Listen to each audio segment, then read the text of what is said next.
नमस्कार दोस्तों, आज की वीडियो में हम बात करने वाले हैं समस्यात्मक बालक पर। इसके पहले हमने अपवंचित बालक पढ़े। आज समस्यात्मक बालक या फिर प्रॉब्लमेटिक चाइल्ड के बारे में बात करेंगे। समस्यात्मक बालक होते क्या है, इसके लिए रदरफोर्ड ने डेफिनेशन दी थी कि जो सामान्य कक्षा को चलने में बाधा उत्पन्न करे। परिभाषा है कि समस्यात्मक बालकों में वे बालक आते हैं जो सामान्य कक्षा को चलने में बाधा उत्पन्न करें। इसको आप डायरेक्टली याद रखिएगा कि जो सामान्य कक्षा को चलने में बाधा उत्पन्न करें वे समस्यात्मक बालक हैं, और बताया है रदरफोर्ड ने। याद इसको रखना है कि रदरफोर्ड ने डेफिनेशन बताई थी। अब हम इसके आगे ये देखेंगे कि कौन कौन से प्रकार हैं समस्यात्मक बालक के, और फिर उसके बाद कि उन पे सुधार कैसे किया जा सकता है। तो सबसे पहले है चोरी करने वाले बालक। अब कोई बालक आपकी कक्षा में है, वो चोरी करता है, तो ये समझ में आता है समस्यात्मक बालक है।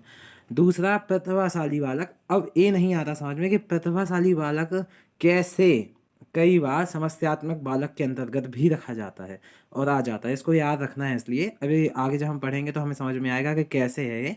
पर याद रखिएगा कि प्रतिभाशाली बालक को भी कई बार हम समस्यात्मक बालक का रूप देते हैं या उनको बताते हैं। थर्ड है अति सक्रिय बालक। प्रतिभाशाली आप समझ गए। अति सक्रिय बालक, जैसे अति सक्रिय का मतलब है जैसे नाखून चबाते रहते, कागज फाड़ते रहते, शरीर व दिमाग के बीच संबंध अच्छा नहीं होता है इनका, तो ऐसे बालक अति सक्रिय बालक कहलाते हैं। झूठ बोलने वाले और हिंसा करने वाले बालक, लड़ाई झगड़ा करने वाले बालक। तो ये हो गए प्रकार समस्यात्मक बालक के। अब है कि इनको शिक्षा कैसी दी जाए, मतलब टीचर इनके लिए क्या करे कि इनका विकास अच्छे से हो पाए।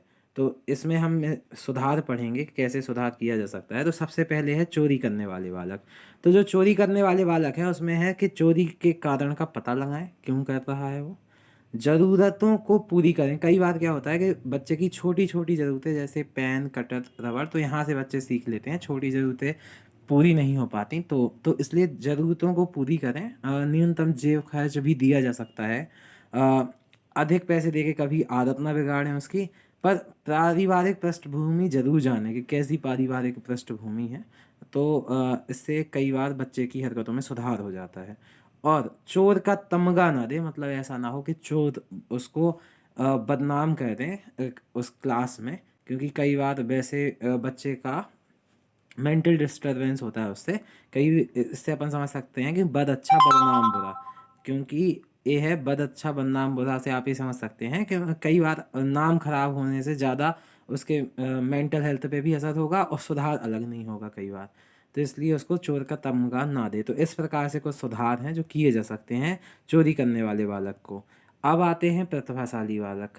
अब मैं आपको यहाँ पे ये समझाऊंगा पहले तो कि प्रतिभाशाली बालक कैसे कई बार समस्यात्मक बालक है। तो सामान्य कक्षा में कई बार आप देखते हैं कि प्रतिभाशाली जो बालक है, अब आप सामान्य बच्चों के लिए जब पढ़ा रहे हैं तो कई बार प्रतिभाशाली बालक से वो बनता है, तो वो अति उत्साहित होके बहुत पहले आंसर देते हैं। और कई बार जब उनका, जैसे आपने कोई क्लास वर्क दिया और वहाँ पे आपने 15 मिनट दिए, पर उनका तो हो गया 3-4 मिनट में, तो वो जो 10 मिनट परेशान करते हैं, समस्या पैदा करते हैं, इस प्रकार से प्रतिभाशाली बालक कई बार समस्यात्मक बालक के रूप में नज़र आते हैं। तो इसमें सबसे पहला है, इनको कैसे चुनौतीपूर्ण कार्य दें। जैसे सामान्य कक्षा को एक टेस्ट दिया है, तो कोशिश करें कि इनको थोड़ा और उनके हिसाब से या उनके जितना उनका लेवल है उस हिसाब से चुनौतीपूर्ण कार्य दें, जिससे बच्चा उतने ही टाइम कम से कम व्यस्त रहे। दूसरा, व्यस्त रखें उसको। ऐसा ना हो कि जल्दी वह किसी क्लास वर्क से फुर्सत होकर फिर परेशानी पैदा करे। और प्रतिभा दिखाने का कई बार उसको मौका दें। कई बार ऐसे भी आप कह सकते हैं कि आज ये पढ़ाएगा क्योंकि वो प्रतिभाशाली है, तो ऐसे में वो भी पढ़ाएगा और बच्चे भी उससे सीखेंगे काफ़ी। इसके बाद आता है अति सक्रिय बालक। तो अति सक्रिय बालक में आप समझ में आया कि जिसको नाखून चबाते रहते हैं, कागज़ वगैरह फाड़ते हैं कई बार स्कूल में बच्चे, और उनका मतलब मानसिक रूप से संतुलन और शरीर का संतुलन समान नहीं रहता। तो इसको, ऐसे बच्चे जैसे किसी भी स्कूल में बच्चों से काम कराना गलत होता है, पर कभी कभी अति सक्रिय बालक में इसे अपनाना होता है कि इसको कुछ ना कुछ काम जरूर दें।